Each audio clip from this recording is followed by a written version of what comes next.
L'interprète des prophètes en Europe, la fille par qui l'esprit de mon papa l'a délivré,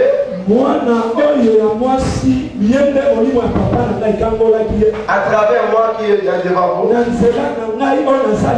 Et ça c'est le lieu par qui lui prie. Et il va nous parler quelque chose. Et je veux que l'église, comme leur maman, leur papa, dès que notre sœur Florence Mado va se lever,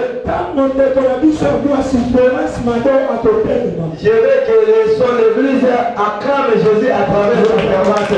Dès que la servante de Dieu s'adresse, acclamons.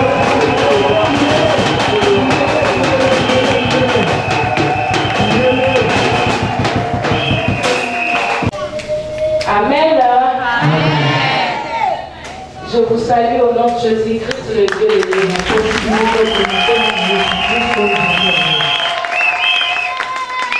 ce qui concerne la vie.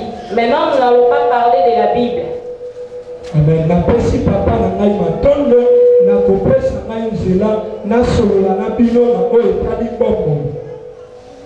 Maintenant, nous n'allons pas parler mais de la vie quotidienne. La Bible est réservée à mon père. Moi, je parle de la science. Mon peuple est péri faute de connaissance. La connaissance, ce n'est pas seulement la parole. Oui, a priorité, c'est d'abord la parole de Dieu.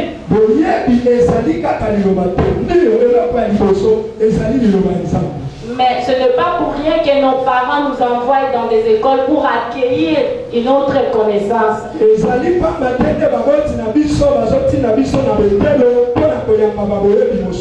Nous avons un problème de la santé qu'on appelle le problème de la santé publique.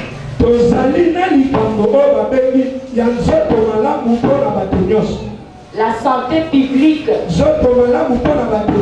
Aujourd'hui, je veux vous parler des infections sexuellement transmissibles.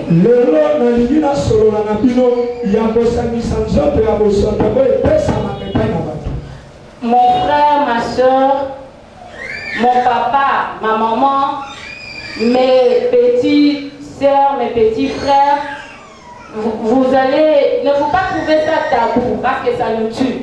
Amen.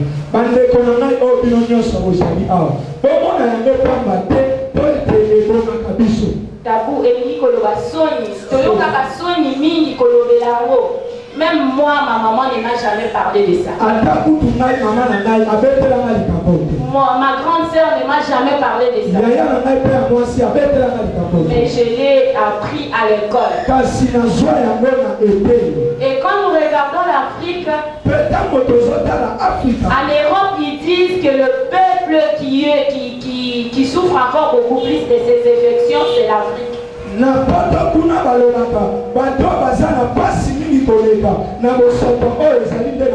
Pourquoi? Parce qu'on n'a pas d'information. Papa peut-être vous a parlé de mon ONG. Mon ONG a pour champ d'action l'encadrement et la prise en charge des jeunes filles mères.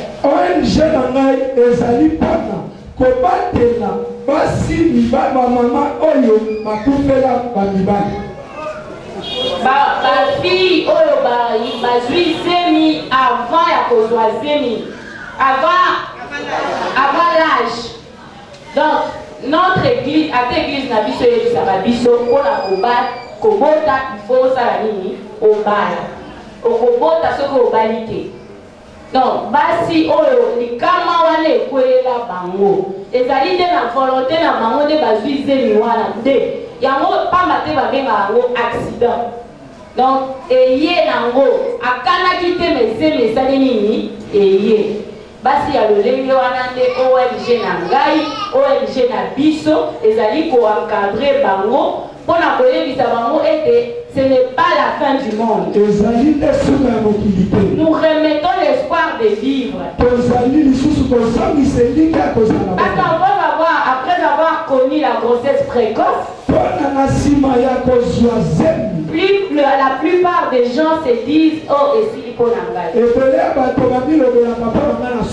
ne ferai plus rien, je n'ai plus d'importance dans la société. Mais laissez-moi vous donner des exemples. Je n'ai pas un exemple, mais plusieurs exemples. Il y a Basi, il y a Basi, mais tant azongeli makasi na ye azongeli ba classe na ye bakoma ba première dame na boyi kota ba komo tozana ba première dame azwaki nde mwana na ye avant bala aye ko bala na sima azwaki moi je n'encourage pas cela parce que moi-même j'ai pas d'enfant j'ai pas d'enfant mais je me prépare pas, c'est une grâce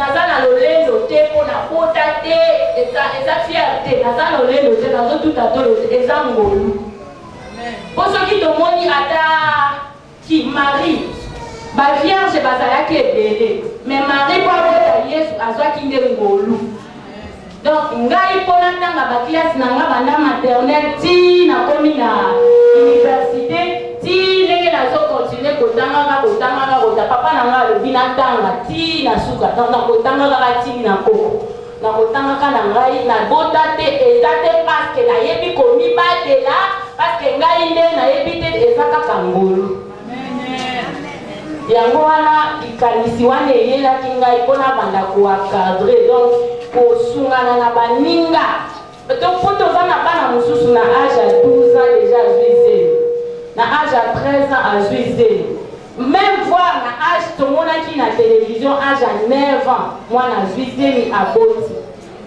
eza nkote ere mosusu mpe mbala na ye ya liboso ya koyeba mobali koyeba te makambo ndenge nauti oloba awa tozolobela na connaissance ake mbala moko azwi zeli nde toakadraka bana wana na ONG sikoyo na ONG wana bayebisi biso ete makambo mingi eza na Europe kuna ete bainfection sexuellement transmissible se trouve beaucoup plus en Afrique qu'en Europe.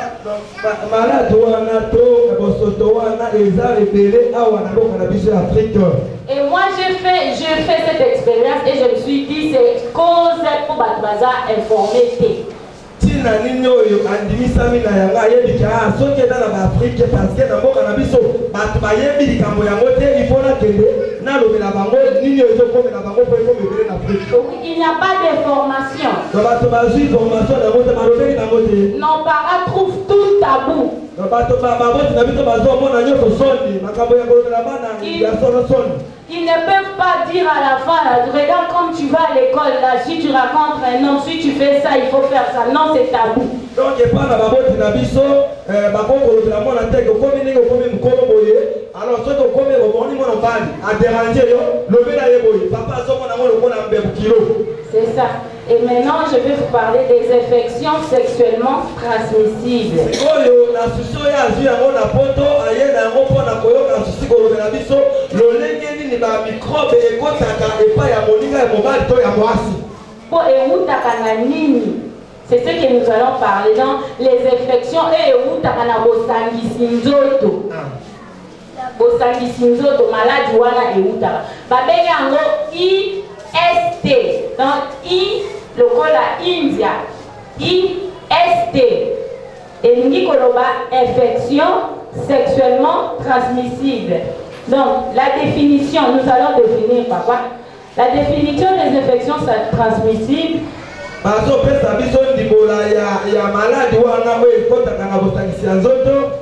donc les infections qui se transmettent d'une personne à une autre par les relations sexuelles. Un autre problème que j'ai trouvé, si quelqu'un a une infection sexuellement transmissible,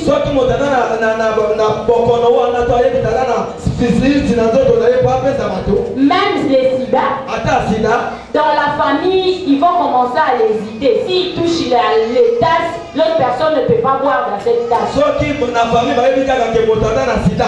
Okomona kopo wana tosi bakangote. Ata na micro be motanda tosi ba kopo na tosi ba sana. Même de cuillère, il a ces choses personnelles. Donc ata na biloko ya kolela na ndako kaka ya ye moko. Non, ça ne se transmet pas comme ça. Nenge tokanisaka wana ke osoki omeli kopo ya moto na sida oli sida ya bongote. Non, ça se transmet que par des relations sexuelles. Yango sida ekota ke pa bolinga bosusu soki bosangiti nzoto mwasi na mobali. Mais ya kopo te. À conséquence des infections transmissibles, bien sûr, la dénomination infection sexuellement transmissible est plus générale que les maladies sexuelles transmissibles. Vous pouvez laisser ça, papa. C'est un peu compliqué. Nous allons maintenant citer les infections, les sortes des infections sexuellement transmissibles.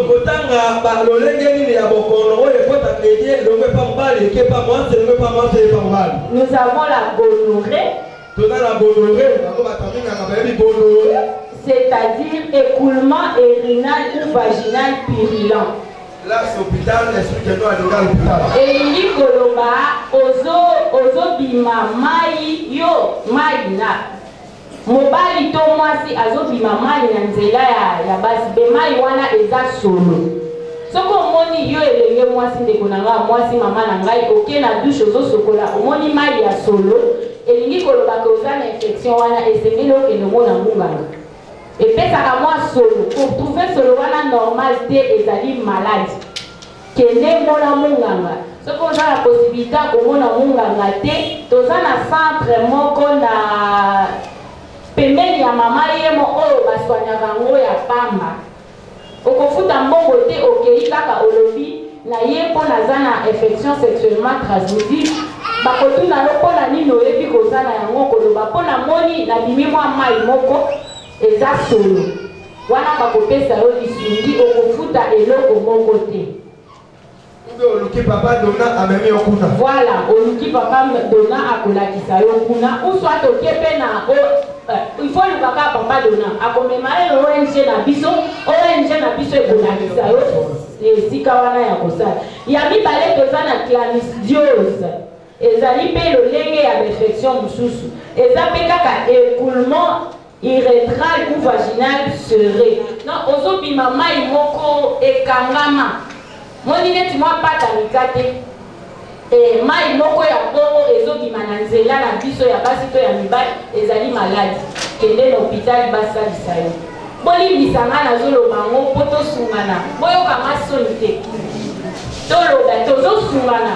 Nalobaki déjà ne mandeli que Bible elobi mon peuple périt faute de connaissance. Kozanga boyebi oyo. Mususu ozalaki nokomona mama wana boyebi te. Mpona nini ozangi boyebi. Mais lokolo oyebi boye ata moninga na yo mwasi ata ndeko na yo leki na yo ayebisi yo ke nazoyoka bien te nazomona mwa mai moko boye solo okoyebisa ye toyokaki kuna ke ezali maladi. Po tokomona à la langue ndenge nini maladi wana ebebisaka banzoto na biso ekoki kokangela yo na mabota soki ozali kosoigne yango te. Si ekoki kobima yo mpe na liwa. Ya misatu toza na trichomonose, je ne veux plus définir, mais ezaka ba genre moko okoremarquer. Yango ekoya kopesa fièvre après mikolo. Mais eloko ya liboso to signe ya liboso ya yo koyeba ke naza na infection wana ezalaka nde na bamai babiloko moko oyo ezali malamu te ezopesa tolo tofina makila na ntango na yango te babiloko wana nyonso nde ekoki koyeba kozali na infection sexuellement transmissible. Toza mpe na syphilis wana eyebani partout. Syphilis mpe eza parmi l'infection sexuellement transmissible.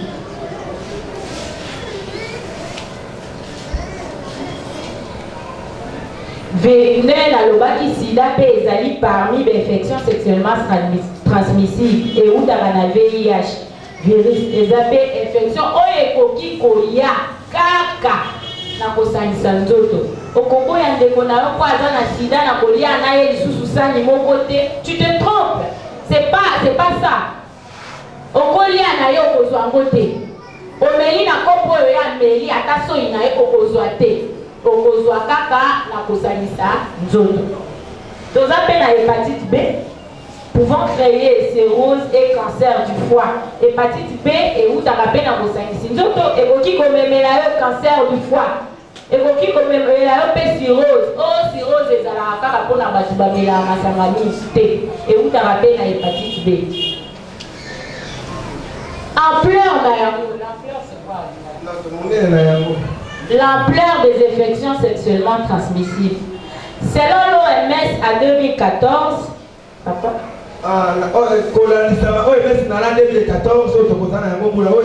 Chaque jour, plus d'1 million de personnes contractent une infection sexuellement transmissible dans le monde. Donc, 1 million de malades 1 million. 1 million. Quelle ampleur, quel impact.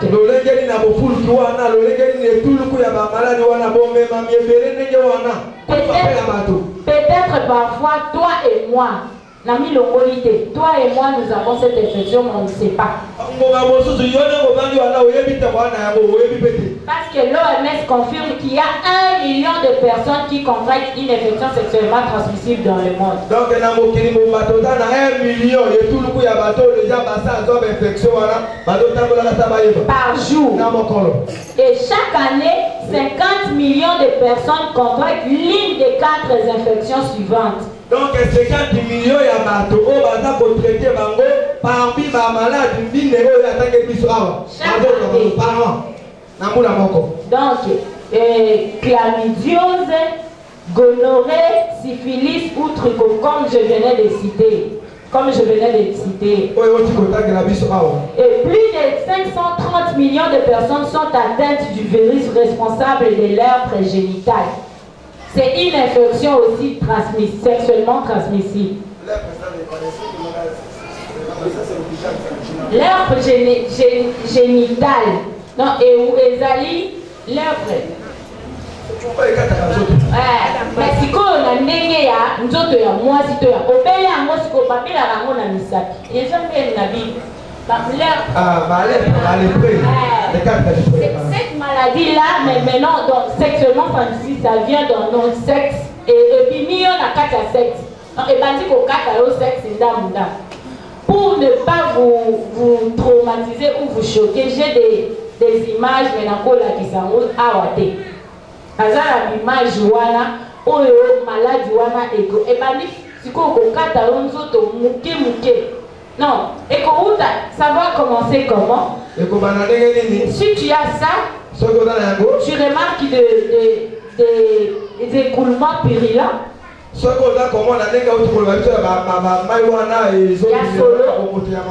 Mais tu es là, tu ne te soignes pas. Ok, comment on a maté. Et ça continue au fur et à mesure du jour et jour. Et Zoyaka, mais n'a pas de psycho. Tant que Koyako s'est manifesté, ça commence à. Et ça ne sera pas bon pour ceux qui nous ont demandé qui va te marier, au Kobotate, au Kosala Pévité, donc les hommes et puis les 290 millions de femmes souffrent d'une infection à papillomavirus humain. Donc, ça me concerne pourquoi? Parce que moi j'encadre les jeunes filles mères. Et on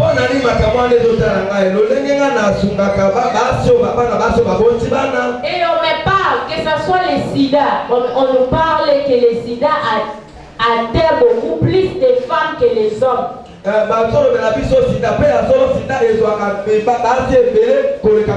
les a prouvés dans plusieurs études. Donc, et le sida vient par le contact sexuel. L'infection sexuellement transmissible aussi vient seulement par le sexe. Donc il faut avoir la connaissance. Conséquences, il y a les conséquences des infections sexuellement transmissibles. Donc les infections sexuellement transmissibles augmentent les risques d'avoir les VIH. Quand on a une infection sexuellement transmissible non soignée, Ceux qui ont commis déjà une infection et puis ils ont soigné les gens que les motifs en bref n'a pas eu. Voilà, en bref, ça va t'amener à la mort. Donc ça te donne des VIH, sida, binono se boye bien mot. Mais ceux qui ont battu infection, alors ils ont ma même moto, le matin, ok, comme on a mon gangate et comme me la sida. Attends comme ça, mais la mission a dit qu'ils avaient sida, mais Tony Bati. Comme il y a la sida, il y a ma casse, il dépose à Baya pour qui ça est. Peuvent causer la stérilité. Tu ne vas pas mettre au monde toute ta vie si tu as cette infection non soignée. Les infections sexuellement transmissibles chez la femme réalisent négativement sur le grossesse. Donc, et quand tu as fausse couche, aussi c'est mes coups de zana mouke et vini. Au bout du mois, na mkolozo bota na erazo et où t'as wapi quand on a des infections. Les infections risquent de fausses couches, comme je venais de dire, accouchement prématuré, faible poids du bébé, maladie du bébé, décès du bébé. Comment se présentent les infections sexuellement transmissibles? Parmi les symptômes les plus courants de ces infections figure le perte vaginale. C'est là le moment que je c'est ça. Le perte vaginale, les écoulements urinaux chez les hommes. Les ulcérations génitales, et les douleurs abdominales. Voilà, wana ne basi soko yo kaka passe na se ali kolonioso to mingi to parfois il faut que doye bisa munga ngapo de cause à l'infection sexuellement transmissible. Ozomona mama ezole kayo anormal et la solo ou pas mais ekomi anormal que ndomona munga. Attention, la plupart des infections sexuellement transmissibles sont asymptomatiques. C'est que ça a cité. Et puis ici, ils vont côté les amis. Donc, à l'objet de la place, on a beaucoup il faut que parce que et pour que vous comment attrape-t-on les infections sexuellement transmissibles? Comment attrape-t-on? Les infections sexuellement transmissibles sont causées par plus de 30 bactéries. Donc, les sortes qui négent à beaucoup d'alliés, ceux qui microbes et commis, qu'on les a tout commis ça. Au gros besoin, 30. Donc, il y a des à l'hôpital pour y avoir des microbes, mais là, il y a des l'hôpital. Et se transmettent principalement par voie sexuelle.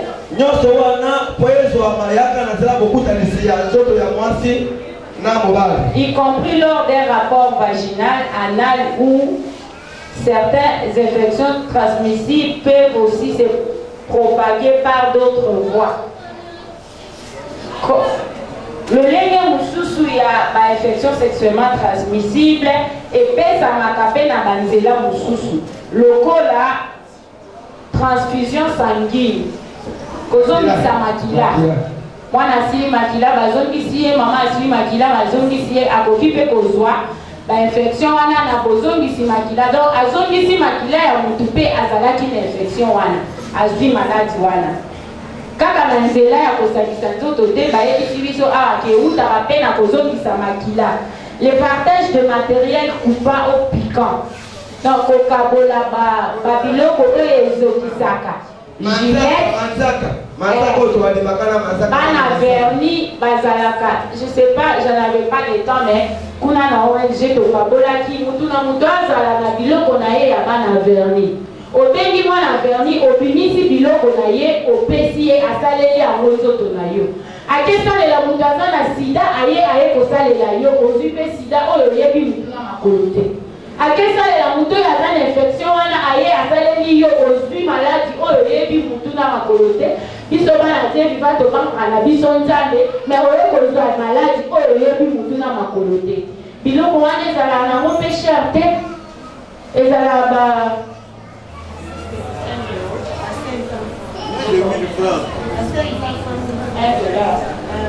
Et dans la 500 francs, 1000 francs congolais, et ça n'a pas cher. Temi sombela ya yo, sombela pe maman, soki aza na ngote, sombela pe papa basa la kaye na oya ye po koya kozwa sida au kanakite.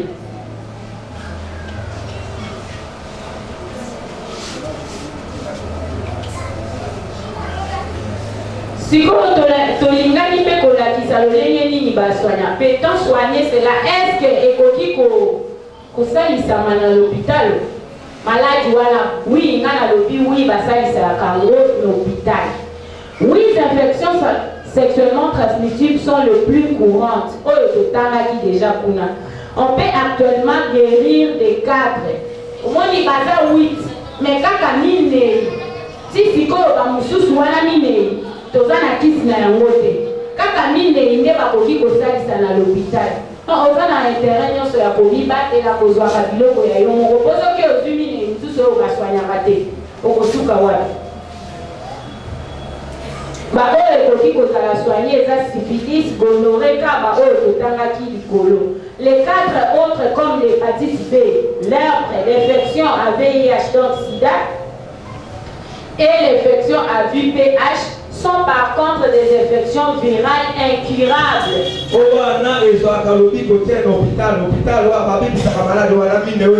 Kaka nzamba anema nabikisaka yango.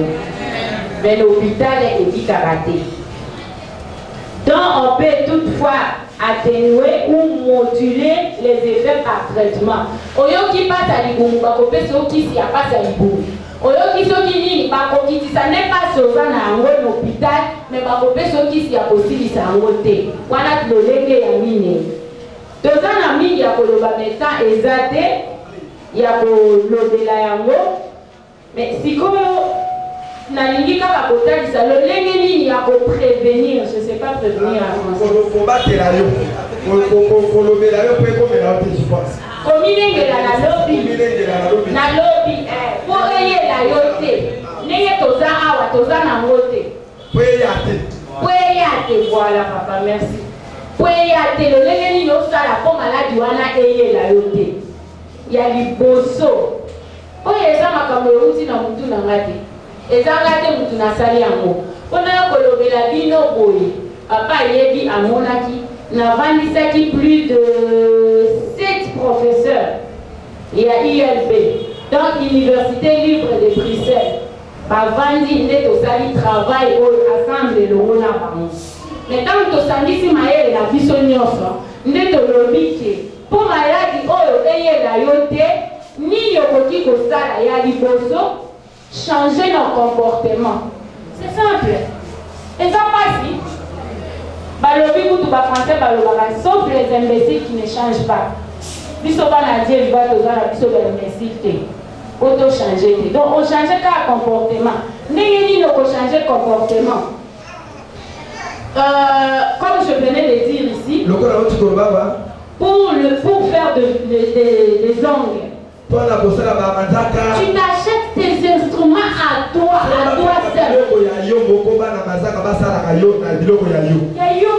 À toi seul, même pas partager avec ta soeur. Et que ta soeur a sa vie, toi aussi tu as la sienne. Ta mère a sa vie, toi aussi tu as ta sienne. Changement de comportement, kaka owana. Je m'abstiens de le dire, mais je le dis quand même. Pour les relations sexuelles, parce qu'il y a un il faut okota kwa libala pour que ça moi si nzoto na mobile. Mais ceux qui yo, bakolandela oti na ndako na yo te. Si bisiko kendaka wana pasteur dona azalaka te, papa gile pa azalaka te. Ozalaka yo moko.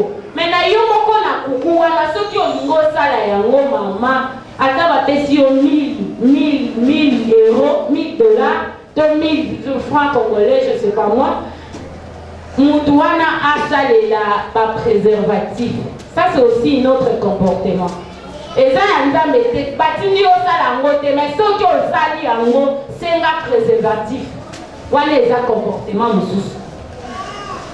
Donc ba changement de comportement est élevé. Le lemo sala kawana okongoli yango pour maladi wana eye la yote petit kalakoyela yo ata mokolo moko te. Ya mibale oyo pe Biblia est recommandé biso, c'est l'abstinence avant de se fiancer ou de se marier. Kozala kimia kozala ndenge Joseph na Marie bazalaki ababa yeba na mwasi mbali babota bana. Voilà, l'abstinence. Éviter d'avoir plusieurs partenaires sexuels. Kokimisa mobali ya ba meshi na ya ba mobondo na jipena na bakabelo wana ne midonde ya kapeteza ya kabela ta malamu me o ya kote ya mobondo aye kolukela ba liwa o toyoki asongolo. Porter les préservatifs comme je venais de le dire, c'est dépister komita lisaka. Aucun de l'hôpital komita lisaka, éviter les partages de matériel coupant, se vacciner pour les infections sexuellement transmissibles qui ont un vaccin, l'hépatite B et les autres. Ne lo lenge wana ya komi batela. Ne oyo nazalaki yango ya koluma. Na ngena batiselo ko moko. Omoni kanzela moko oyo tokozwela ba infection sexuellement transmissible to sida. Kaka nzela moko wana nde ezotondisela kangai ba fille mère na ONG. Non, ce qu'on y a dit comme il battait là, au besoin des émités, avant aussi sa classe naïo, avant comme ceux qui n'ont rien, on y battait le lengue, on y a d'aller, mais c'est ma vie, surtout y battait là, au besoin qu'à y monter. Nous sommes dans la qui y a mot, on a zamani ma abattre la vie.